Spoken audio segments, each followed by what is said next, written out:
So in this one, I have this example. I have 3 over 4. I'll move this closer so you can see better. I have 3 over 4. I have 3 over 8. And I have 2 over 4. Now again, what do I need to do?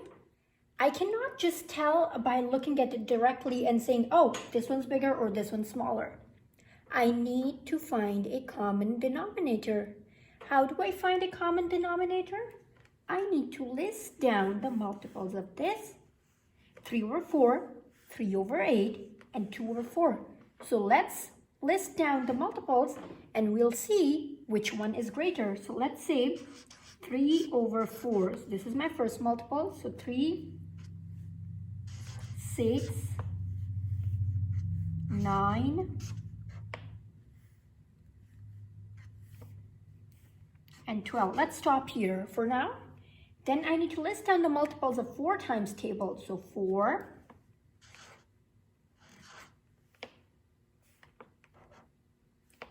8, 12, 16. Let's stop here.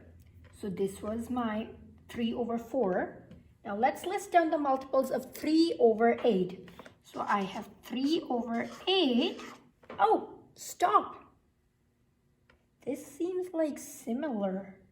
I have a common denominator, but just in case, for now, we won't touch it.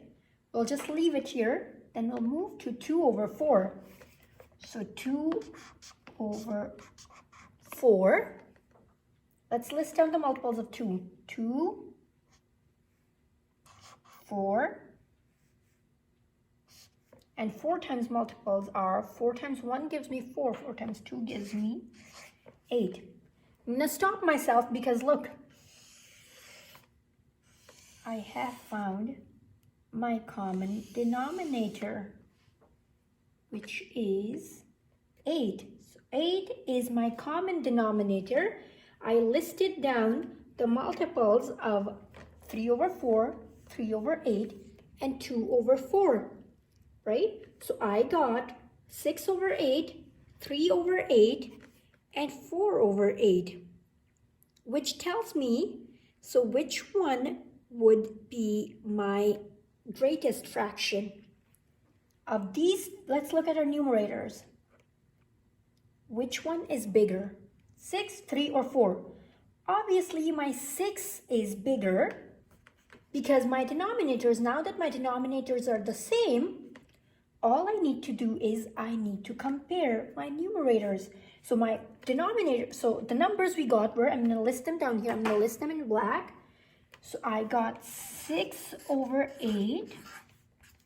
I got 3 over 8. And I got 4 over 8. Now, the good thing is, now that we have a common denominator, I don't need to worry about what is at the bottom. I can look at my top 3 numbers and I can ask myself, I can even make them into, I can answer easily which one's the smallest, which one's the biggest. So I'm going to say, so 6 over 8 was the multiple of 3 over 4, which means so if the question was which of these 3 fractions is the greatest, I would say 3 over 4 comes first because we found out that its multiple was 6 over 8. So my 3 over 4 comes first. Then I have, so which one was 3 over 8?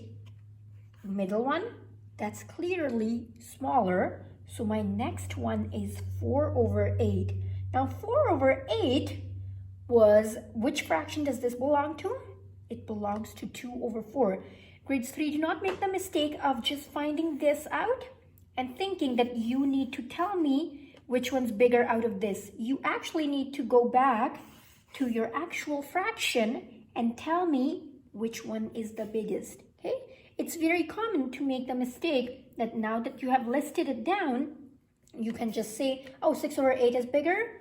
Don't write that as your final answer. Your final answer should be 3 over 4 should come first, then my 4 over 8 belongs to 2 over 4. So that's my next fraction, 2 over 4. And my smallest fraction is 3 over 8. So I just compared and ordered my fractions to find out that 3 over 4 is the biggest.